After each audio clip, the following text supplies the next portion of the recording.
The Black Panther Party has structure. The street tribes have structure. And when J. Edgar Hoover said, we must stop the rise of the Black Messiah, bam, that was it.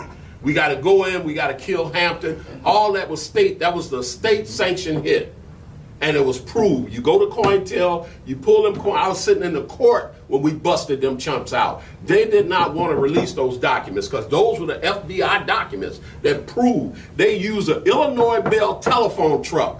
4:30 in the morning, they had already poisoned that man. They had put enough Sequinol in his drink to kill a horse. The coroner, when we had the coroner's inquest, they clearly stated that.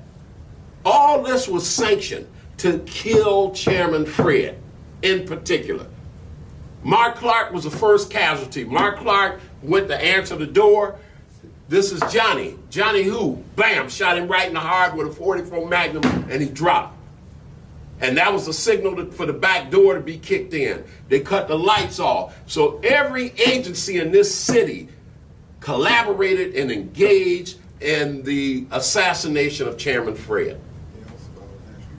Called the National Guards. They took most of the youth out of this community and took them out of that community and took them up to a camp, okay, in Makasabi, Michigan or something. But the blood of Chairman Fred and Defense Captain Mark Clark, it changed Chicago politics forever.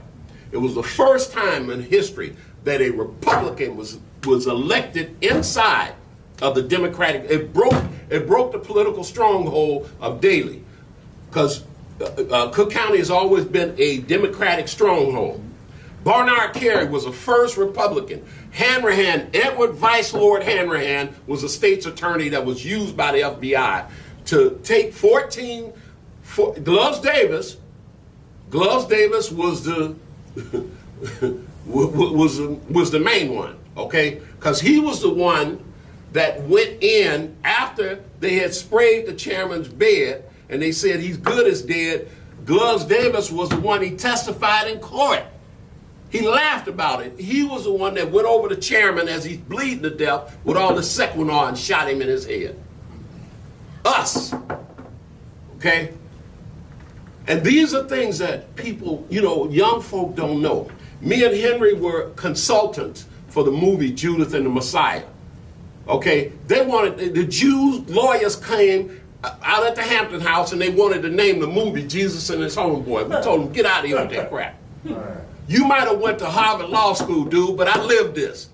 Okay? I lived this.